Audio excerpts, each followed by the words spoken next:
The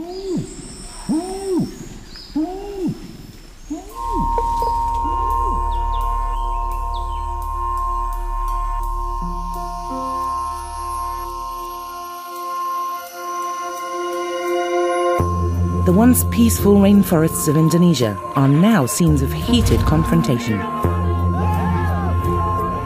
On one side are the forestry and plantation operators, large commercial enterprises linked to powerful international corporations. They claim to be alleviating widespread poverty. Or perhaps they're just trying to make as much money as quickly and as easily as they can.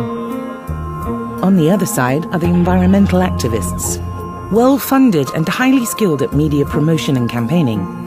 These national and international organizations insist that they are struggling to protect a global carbon storehouse. Or, some believe, they're just trying to raise as much money as they can. Caught in the middle of this war of words between big forestry and big conservation is the orangutan. With their abundance of fruits, leaves and insects, the lowland forests and peatlands of Sumatra and Borneo are the habitat of this great ape. Exceptionally rich in biodiversity, lowland tropical rainforests are essential carbon storehouses. Peatlands, where the highest densities of orangutan are found, are amongst the most important carbon sinks on the planet. This global heritage is disappearing at an alarming rate. Peatlands that have taken millennia to build are destroyed in days. Many researchers consider the orangutan to be the most intelligent non-human primate. Perhaps an orangutan is smart enough to understand why his forest home is being devastated. If so, he'd be a step ahead of his human cousins, who remain bogged down in denial or endless debate.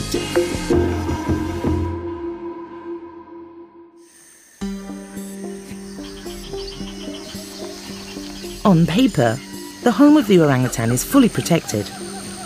Decades ago, the Indonesian government set aside a portion of the nation's forests for wildlife conservation.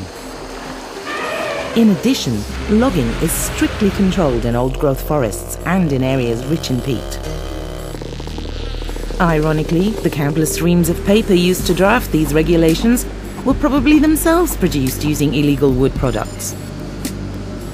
Driven by short-term economic necessity, political expediency and naked greed, lowland forests are vanishing.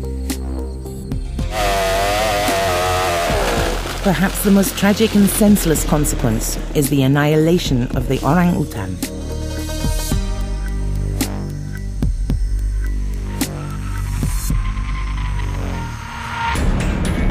As the rainforest vanishes, surviving orangutans must try to forage in the farms and plantations that replace it.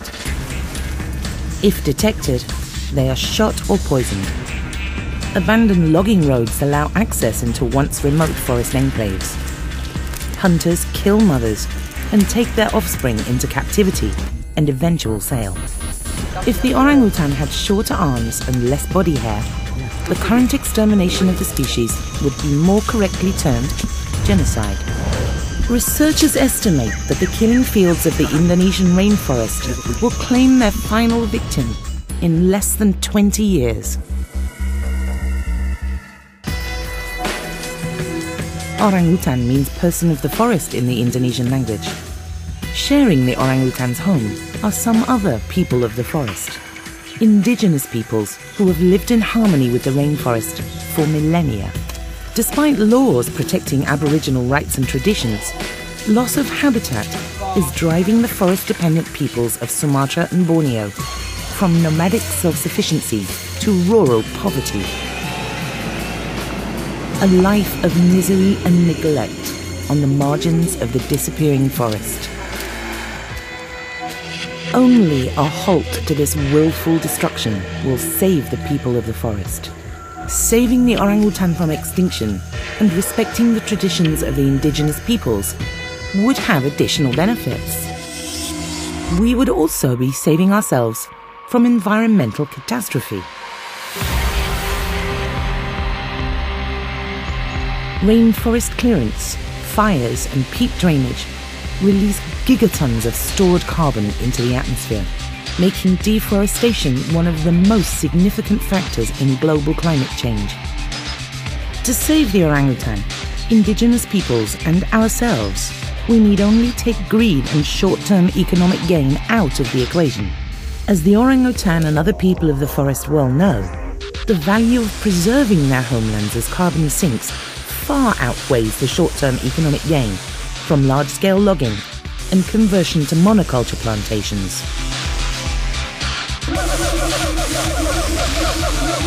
But what might an orangutan consider the chances that his human cousins will set aside their differences and work together to save his lowland forest home?